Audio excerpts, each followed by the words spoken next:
జై శ్రీరామ్. ఆ లక్ష్మణుడికి కానీ నా నాథునికి కానీ నేను బ్రతికి ఉన్నట్లు తెలిసి ఉండదు. నేను బ్రతికి ఉన్నానని తెలిసినట్లయితే నా కోసము ఆ అన్నదమ్ములు ఈ భూమినంతా గాలించి వెదికేవారు. అట్లా చేయలేదు కనుక నేను జీవించి ఉన్న సంగతి వారికి తెలియదు. ఆ పరాక్రమశాలి రామప్రభువు నేను లేనన్న దుఃఖముతో ఈ భూమి మీద తన దేహము వదిలిపెట్టి దేవలోకమునకు పోయి ఉంటాడు. ఆ రాజీవలోచనుని నా నాథుని రామప్రభువును చూచే గంధర్వులు, దేవతలు, సిద్ధులు, పరమ ఋషులు ధన్యులు. అట్లా అయి ఉండకపోయినట్లయితే ఆ ధర్మకాముడికి, ఆ ధీమంతుడికి, ఆ రాజర్షికి, పరమాత్మ స్వరూపుడైన రాముడికి భార్యనైన నాతో ఏ ప్రయోజనము లేదేమో. ఇంతకు ఎదుట కనబడే వారి మీదనే స్నేహము ఉంటుంది, కంటికి కనబడని వారి మీద స్నేహము ఉండదు.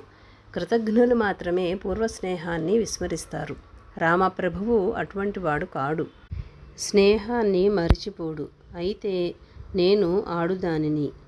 రామప్రభువును ఎడబాసి అలసిపోతున్నాను. ఏమైనా పాపాలు చేసినానేమో, లేక నా దౌర్భాగ్యమేమో.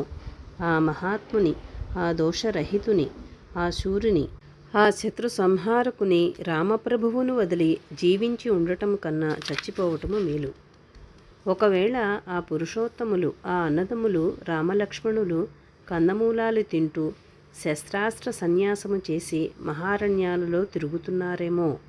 అట్లా కాకపోతే దురాత్ముడు రావణాసురుడు కపటోపాయంతో ఆ అన్నదమ్ములను చంపివేసినాడేమో. కాలం ఇట్లా గడిచిపోతున్నది. ఎన్ని విధాలుగా ఆలోచించినా చచ్చిపోవటమే మంచిదని అనిపిస్తున్నది. అయితే ఇంత దుఃఖంతో బాధపడుతూ ఇంత దురవస్థలో ఉన్న నాకు చావు రాకుండా ఉన్నది.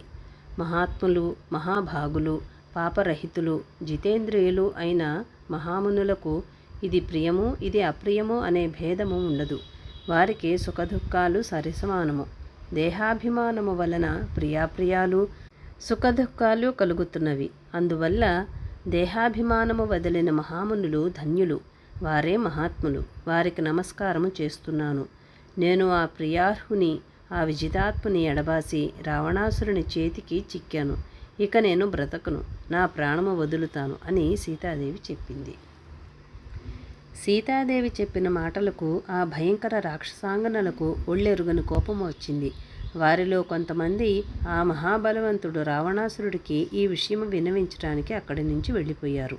ఆ ఘోర దర్శనులలో కొంతమంది సీతాదేవి దగ్గరకు చేరి అదివరకటి మాదిరిగా మళ్ళీ అతి పౌరుషంగా, ఓ దుష్టురాల, ఓ పాపిష్టురాల, ఓ సీత, నిన్నిప్పుడే ఈరోజే చీల్చివేసి నీ మాంసాన్ని మా చిత్తము వచ్చినట్టు తినివేస్తాం అని బెదిరించినారు.